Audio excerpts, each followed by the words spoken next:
just my finances. Like, the budgeting, you see how I am nitpicking every little thing. I've never been like that. We were in Bloomingdale's yesterday. I'm like, we have to go to H&M. Yeah. Like I notice it in me now, just nitpicking. And it's not even, I just don't have it like to spend the liquid. Yeah. I'm used to having liquid. I'm used to seeing a certain amount in my account. But Kisa, man, be someone. She always putting her foot in her mouth, man, always. And you probably wonder what did she did now. Well, she had this podcast, right? She had this podcast when she first started. She had it with a friend, and they kind of went to their own thing, and then out of nowhere you didn't see the friend, right? But we'll get back to that friend who she started the podcast with. So she got this podcast, and in a recent episode she was having interview with a different skin, I think called Shanika or something like that. And during the episode they were talking about, I don't know how they got there, I didn't see the full episode, I just see what's going viral, about how this friend said someone was a little jealous of her success, because when they were friends in the beginning, when someone was experiencing success, she was going through things. And she even someone know that she was going through things. But she was giving money to, like, I guess people, random people. She was giving money this, giving money that, and she was going through things where she had to move with her parents. She had to go for food stamp to take care of her kids, and be someone that even really help out. But in recent days, because they're still friends, I guess they will still hang out. Because you know what celebrity women is, just like some hood people who hang out. They love having what you call it again? They like having entourage. So you will see people with celebrity. Not every entourage is living the good life, right? Some celebrity, you'll see that, especially athletes, will give their friend, put them in salaries. But some of them will just be there just because you hang out, you eat the food. That's all you get. You don't get no money, you don't get no shit. You have to beg for like little money here and there. So I guess she was one of the friends. Eventually, she stepped back a little bit from be someone and focus on herself. She realized, if my friend is successful, why can't I be successful? And she went on and started a business, and she was letting Jason know about that deal that she got about her business. And when she tried to call Bissamon wasn't too happy for her. And she like, oh yeah, congratulations, and okay, I gotta go.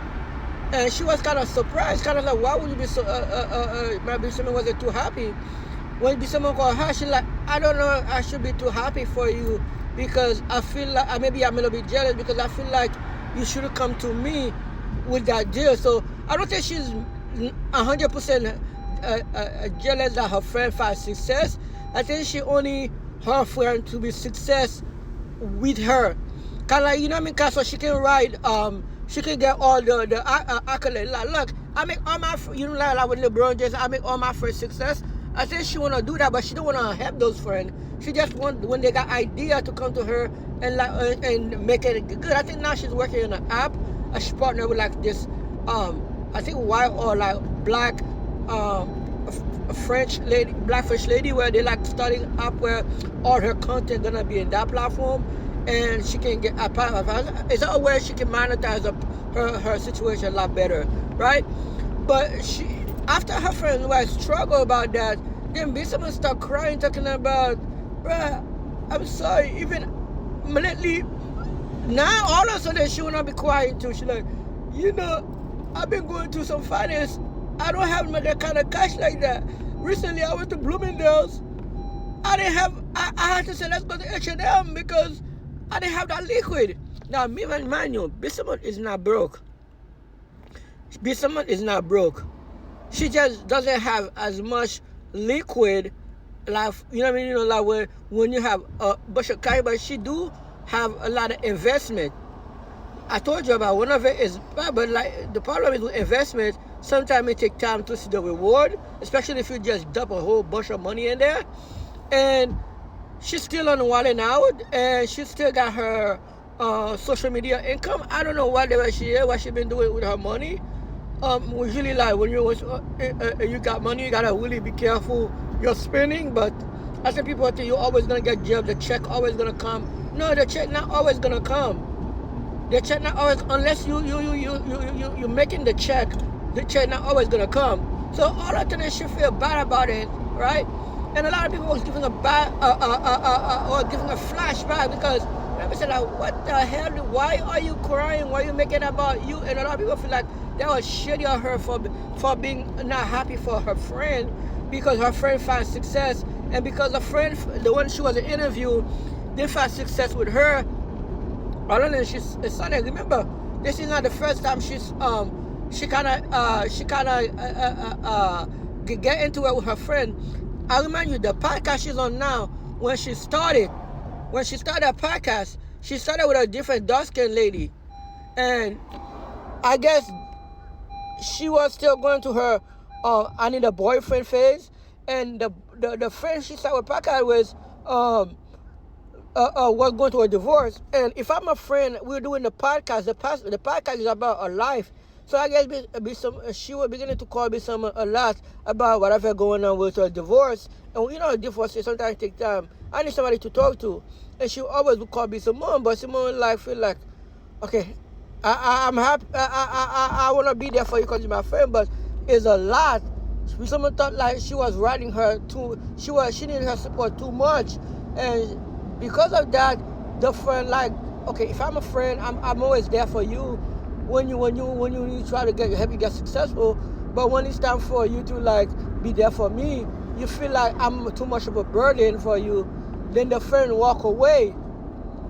She like, we can still be friends, but we just cannot be a friend personally. Meaning like, we can be friends. We can still do the podcast, making money, but I cannot be there. I cannot be the one to cry on for a divorce because I got my own shit going on.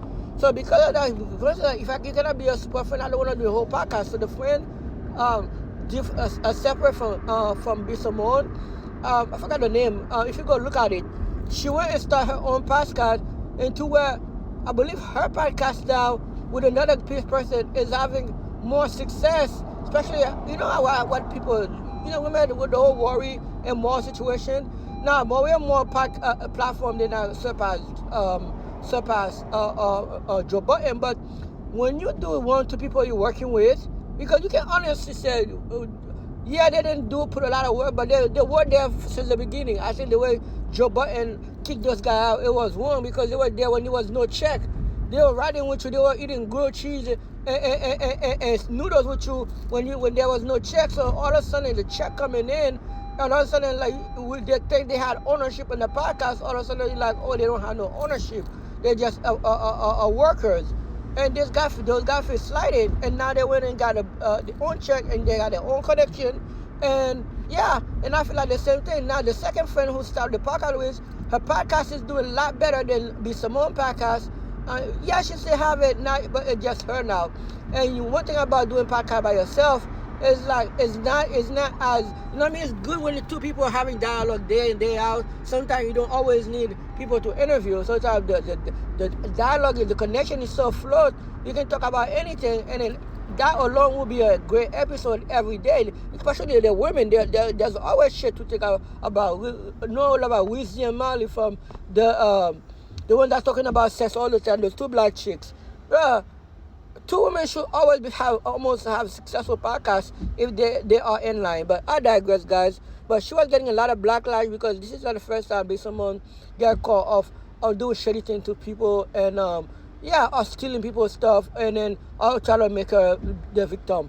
But guys, let me know what you think about this, man. What you think about someone getting backlash for being a shitty friend? Leave your comment on the video. Let me know what you think. If you're first time to my channel, thank you so much for watching. Until next time, guys. Deuces.